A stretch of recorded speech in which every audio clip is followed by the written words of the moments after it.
Bonjour, ici Cryptoali, j'espère que vous allez bien aujourd'hui. Alors, de quoi qu'on parle aujourd'hui, c'est très simple. Ça va être vraiment une très bonne vidéo.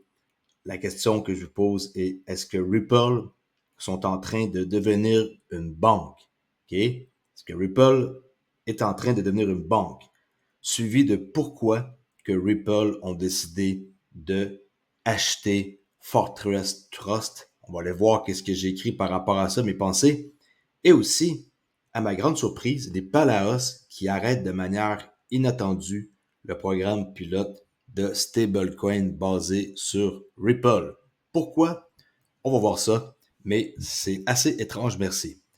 C'est parti, le prix du XRP, 49 cents, 79, fait du surplace depuis le mois de septembre, depuis 10 jours. La question d'hier, merci d'avoir répondu, 224 votes. Si Ripple il cherche à gagner du temps ou non. Alors, le port du monde dit non par rapport à ce que la SEC est en train de faire pour contre-attaquer Ripple. Avant de lire la nouvelle que je vous ai parlé, on va voir ici, je vais vous montrer au salon Apex, David Schwartz qui essaie le système avec FreeWord qui est connecté avec Zoom pour faire des dons. On peut le voir qui est en train d'essayer et ça a l'air à bien fonctionner et le remercier. Avant d'aller voir les nouvelles que j'ai sélectionnées aujourd'hui, on va voir immédiatement les Palaos qui arrêtent de manière inattendue le programme pilote. Qu'est-ce qu'on peut retenir de ça? Okay, on voit que Jay Hunter Hanson, le directeur du bureau de résidence numérique du ministère des Finances des Palaos, a annoncé l'arrêt brutal du programme pilote, le Palo Stablecoin, le PSC qu'on l'appelait, qui est basé sur Ripple. Connu localement sous le nom de Clock pour son insigne d'oiseau, le programme visait à offrir une option de paiement gratuite, sécurisée et transparente aux résidents des Palaos. Le dollar américain a soutenu le stablecoin et a généré un buzz important depuis son lancement en juillet. Alors, ça n'aura pas duré longtemps. Jay Hunter Hanson, qui est le directeur du bureau de résidence numérique des Palaos, a annoncé l'arrêt soudain du programme pilote qui s'appelle le Palo Stablecoin. C'est les points à retenir. Et Hanson n'a pas révélé les raisons spécifiques de l'arrêt, mais a mentionné une enquête à venir auprès des participants. Qu'est-ce qui s'est passé? C'était lancé en mai, mais la plateforme était déjà en discussion avec plus de 20 pays qui regardaient comme qu'est-ce qu'eux faisaient pour des initiatives similaires. Palo et Ripple ont commencé leur collaboration en 2021, ça fait déjà 2 ans qu'ils travaillent ensemble, avec pour objectif un premier lancement en 2022. Cependant, le lancement a eu lieu en juillet 2023, ajoutant une autre couche de complexité à la résiliation soudaine. Qu'est-ce qui s'est passé? On ne le sait pas.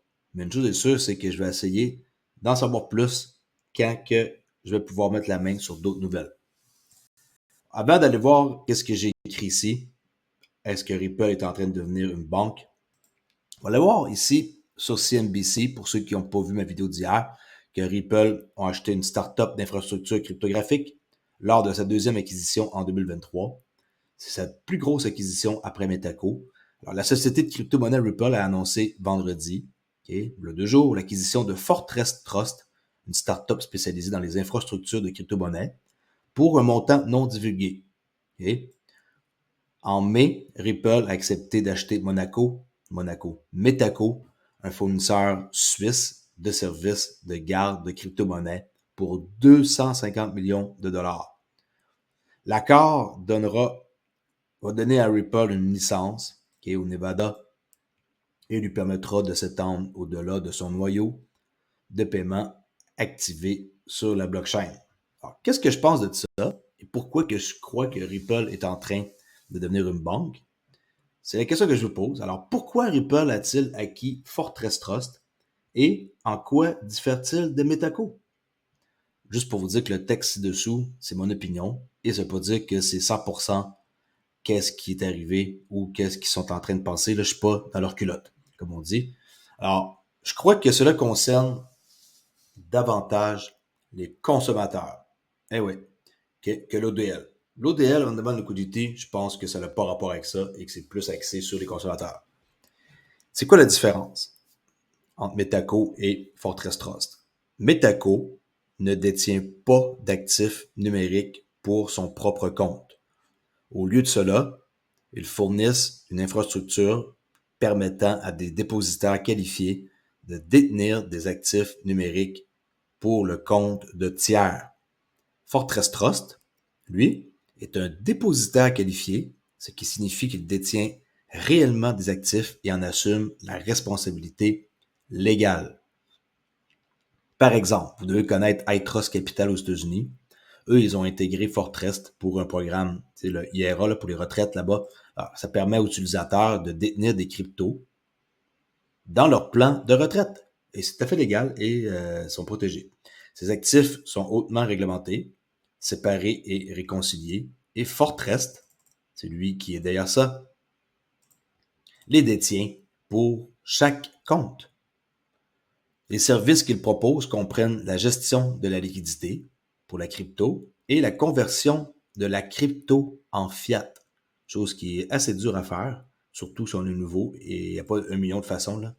À mon avis, il s'agit de véritable liquidité, pas seulement de volume.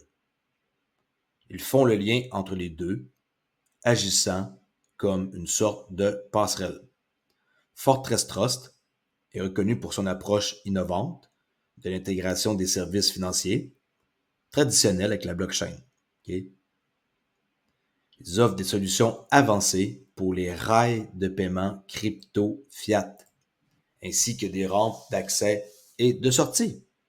Il faut qu'on puisse faire rentrer de l'argent fiat. Après ça, il faut qu'on le convertisse en crypto. Et quand on veut convertir des cryptos en fiat, il faut que ça fonctionne. Malgré que maintenant, convertir des cryptos en fiat, ça fait un peu drôle de dire ça parce que je vois pas plus tard les fiat vont rester. Mais en tout cas, on s'entend là, monnaie numérique. Je crois que Fortress pourrait devenir un maillon clé pour aider Ripple à combler directement le fossé final entre la cryptographie et le fiat. Personne n'aurait besoin d'interagir avec les échanges, les exchanges, les SEX, les échanges centralisés. Aucunement besoin d'avoir eux autres dans les jambes. En outre, Fortress propose ses produits en marque blanche, les intégrant dans d'autres applications. Il y a un commentaire qui a été fait par Brad Gallinghouse et le commentaire est le suivant. Ils ont construit une entreprise impressionnante avec des revenus récurrents et une solide liste de clients, à la fois crypto-natifs et nouveaux. Pensez pas que tout le monde connaît la crypto, là, il y a un paquet de personnes nouvelles. Alors, des gens qui sont comme moi depuis des années dans la crypto et des nouveaux dans la crypto. C'est ça qui suggère de mettre l'accent sur le rôle de Fortress dans la liaison entre la crypto et crypto fiat et les consommateurs. Alors, il faut que le monde qui soit nouveau soit capable d'avoir une facilité pour faire une liaison et de faire des transactions de crypto en fiat. Si ça, c'est pas facile, les gens vont pas adopter la technologie. Alors, je crois également que l'acquisition de Fortress Trust vise à faire de Ripple, c'est ce que je crois, c'est mon opinion, le guichet unique pour les entreprises cherchant à convertir, par exemple, stocker et déplacer de la valeur sur la blockchain à l'échelle mondiale. Fortress met également en avant sa capacité de tokenisation des NFT, par exemple, l'art, les contrats, des titres, des dossiers de santé, n'importe quoi, vidéos, documents successoraux, propriété intellectuelle, tous sécurisés et privés, pas avec des IPFS là. Ça, ici, c'est pas l'avenir, disponible pour une utilisation dans des contextes de finances commerciales. Ripple a exprimé des idées similaires concernant le XRP Ledger. Une autre possibilité est que cette capacité de création et de conservation de NFT pourrait faciliter la tokenisation des crédits carbone et peut-être même de l'immobilier. Chose que je répète toujours, l'immobilier va être tout tokenisé. On s'entend que c'est pas demain matin, là, mais d'ici 2030, là, je mets ça plus loin que qu'est-ce qui ça va arriver, là. Mais si je suis vraiment comme quelqu'un qui est précaire, je vais dire 2030, qui est dans les 7 prochaines années, tout l'immobilier va être tokenisé à grandeur. Fortress pourrait-il être destiné à l'ODL bof, peut-être, mais pas immédiatement selon moi. Ils n'ont pas émis de nouvelles licences pour Ripple, à l'exception du Nevada. De plus, ils ne peuvent pas mélanger leurs avoirs, ce qui pourrait compliquer la gestion de pools de liquidités plus importants. Peut-être que leur objectif est de détenir un pool de liquidités pour Ripple. Ça, c'est la pure spéculation, là, mais je crois que c'est une possibilité qui a du sens, de détenir un pool de liquidités pour Ripple.